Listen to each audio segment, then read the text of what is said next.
بسم اللہ الرحمن الرحیم۔ دوستو، لوگوں کے اندر ایک بات بہت زیادہ غلط مشہور ہو گئی ہے،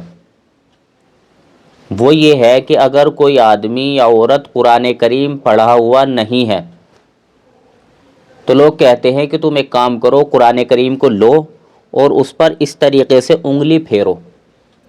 تو اللہ تعالیٰ تمہیں انگلی پھیرنے پر ہی قرآن کریم پڑھنے کا ثواب دے گا۔ دوستو، یہاں پر ایک بات سمجھو کہ قرآن کریم کو دیکھنا بھی عبادت ہے، قرآن کریم کو چھونا بھی عبادت ہے، اور قرآن کریم کو پڑھنا بھی عبادت ہے، اور سب سے بڑی عبادت قرآن کریم پر عمل کرنا ہے۔ تو دوستو، جو آدمی قرآن کریم کو ایسے لے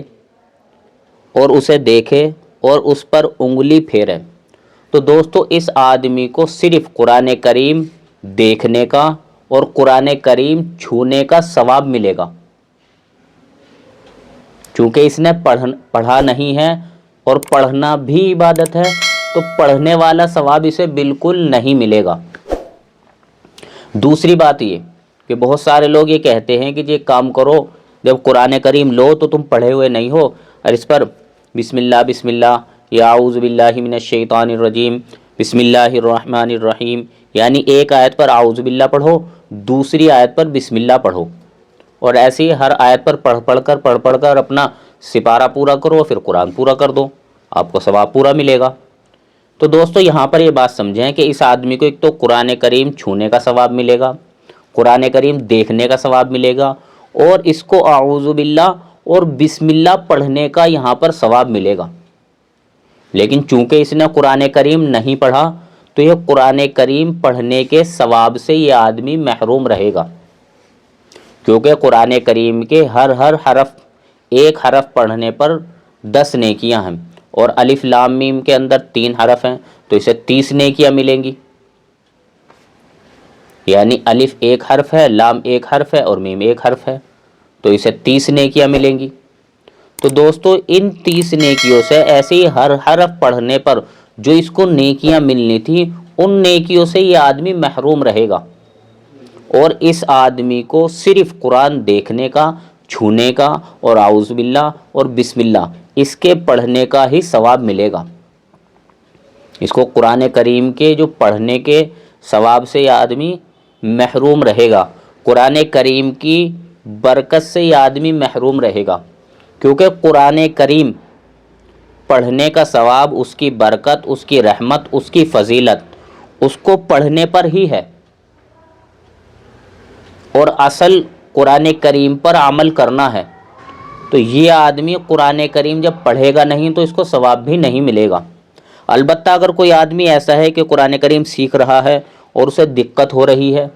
تو دوستو اس کو زیادہ اجر ملے گا، ایک تو مشقت کا، ایک قرآن کریم سیکھنے کا، قرآن کریم پڑھنے کا، تو اس کو زیادہ اجر ملے گا۔ اس لیے ایسے آدمی کو کیا کرنا چاہیے؟ تو دوستو جتنے وقت میں یہ آدمی قرآن کریم کو ایسے دیکھ کر انگلی پھیر رہا ہے یا پھیر رہی ہے، یا اعوذ باللہ پڑھ رہا ہے، یا یہ عورت، یہ آدمی بسم اللہ پڑھ رہا ہے، تو جتنا وقت یہ اس میں کے لیے نکال رہے ہیں اتنا ہی وقت اپنا قرآن کریم کو سیکھنے کے لیے اپنا وقت نکالیں، اور ہر آدمی جتنا وقت اس کے لیے نکال رہا ہے اس میں اپنا وقت لگا رہا ہے اتنے وقت قرآن کریم کو سیکھے۔ اور دوستو آپ کو بھی یہ بات معلوم ہے کہ ایک آدمی کا بغیر سیکھے دنیا سے چلا جانا قرآن کریم، اور ایک آدمی ایسا ہے کہ جو قرآن کریم سیکھتا مر رہا ہے، تو آپ لوگ خود ہی یہ کہہ دیں گے کہ جی وہ آدمی زیادہ بہتر ہے کہ جسے قرآن کریم نہیں آتا لیکن وہ قرآن کریم کو سیکھتا مر گیا ہے۔ اگر آپ پہ قرآن کریم نہیں آتا تو یہ بری بات ہے، لیکن یہ بری بات نہیں ہے کہ آپ قرآن کریم کو سیکھتے ہی مر جائیں کہ جی میں نے کوشش کری لیکن اپنی کوشش مرتے دم تک نہیں چھوڑی۔ اور دنیا کے اندر کوئی ایسا آدمی نہیں ہے جو یہ کہہ دے جی میں نے 2-3 سال کوشش کری اور میرے پہ قرآن کریم نہیں آیا۔ آپ ایک حرف لے لیں، ایک لائن لے لیں، اس طریقے سے آپ یاد کریں، انشاءاللہ آپ قرآن کریم اچھے پڑھنے والے ہو جائیں گے۔ اور میں تو یہ کہتا ہوں کہ آدمی اپنا کام ہلا بھی نہ چھوڑے، اور اپنے گھر بار کو بھی نہ چھوڑے، بیوی بچے کو بھی نہ چھوڑے، بس ہر آدمی اپنا خالی وقت، یعنی کام پہ سے آنے کے بعد، کھانے پینے کے بعد، اور جو اس کا خالی وقت ہوتا ہے، ہر آدمی اگر اپنا خالی وقت قرآن کریم کے لیے خالی کر لے تو دوستو کوئی بھی آدمی قرآن کریم پڑھے بغیر نہیں رہے گا، یعنی سارے لوگ قرآن پڑھ لیں گے۔ صرف اپنا خالی وقت اللہ کے لیے، قرآن کے لیے آدمی خالی کر لے تو وہ ضرور بھی ضرور مرنے سے پہلے قرآن کریم پڑھ کر ہی مرے گا۔ ایسے ہی عورتیں اپنا کام نمٹا لیں، اپنے گھر کا کام کاج کر لیں، پھر اس کے بعد یہ دیکھیں کہ مجھ پر خالی وقت کتنا ہے، صرف اور صرف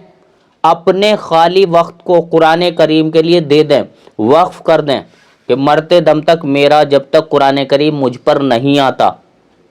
عورتیں یہ ارادہ کر لیں جب تک قرآن کریم مجھ پر نہیں آتا، موت تک اپنا وقت میں نے قرآن کے لیے خالی کر لیا، یعنی جو خالی وقت ہے۔ تو دوستو یہ عورت مرنے سے پہلے پہلے قرآن کریم پڑھ کر مرے گی، یہ میرا آپ سے وعدہ ہے۔ اسی طریقے سے یہ آدمی جو قرآن کریم پڑھا ہوا نہیں ہے، یہ آدمی یہ سوچ لے کہ میں کام بھی کروں گا، گھر کا خیال بھی کروں گا، اور جو مجھے خالی وقت ہے بس اس خالی وقت کو قرآن کریم کے لیے خالی کر لیا میں نے، چاہے 1 گھنٹہ ہے، 1.5 گھنٹہ ہے، 2 گھنٹہ ہے، اور میں اس خالی وقت میں قرآن کریم پڑھوں گا، تو دوستو میں آپ سے وعدہ کرتا ہوں یہ آدمی بھی قرآن کریم پڑھے بغیر دنیا سے نہیں جائے گا۔ اللہ تبارک و تعالی اسے دنیا ہی کے اندر قرآن کریم پڑھنے کی دولت سے سرفراز فرمائیں گے، اور یہ آدمی قرآن کریم کی عظمت، فضیلت، برکت مرنے سے پہلے پہلے حاصل کرے گا۔ اور دوستو جو آدمی کوشش کرتا کرتا دنیا سے چلا گیا اور پھر بھی وہ نہیں پڑھ پایا، تو اللہ تبارک و تعالی کی ذات سے ایسے آدمی اور عورت کے بارے میں جو سیکھتا سیکھتا جائے گا، تو اللہ کی ذات سے امید ہے کہ یہ آدمی کل قیامت میں قرآن پڑھنے والوں میں شمار ہوگا۔ بس آپ سے میری گزارش ہے کہ آپ پہلے تو اپنا پکا ارادہ کریں کہ مجھے کوئی سا بھی وقت اپنا 1 منٹ بھی برباد نہیں کرنا، جو بھی مجھے خالی وقت ملے گا، چاہے وہ عورت ہو یا مرد ہو یا لڑکا ہو یا لڑکی ہو، بس مجھے اپنے خالی وقت میں قرآن کریم سیکھنا ہے۔ تو انشاءاللہ زیادہ سے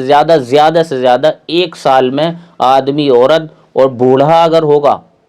تو وہ زیادہ سے زیادہ 2 سال میں قرآن کریم سیکھ جائے گا۔ اللہ تعالی ہم سب کو قرآن کریم کی عظمت ہمارے دلوں کے اندر پیدا فرمائے، محبت پیدا فرمائے۔ اللہ تعالی ہم کو قرآن کریم سیکھنے والا بنائے، سمجھنے والا بنائے، عمل کرنے والا بنائے، اور قرآن کریم سے سچی محبت ہمارے دل کے اندر پیدا ہو جائے۔ وآخر دعوانا ان الحمد للہ رب العالمین۔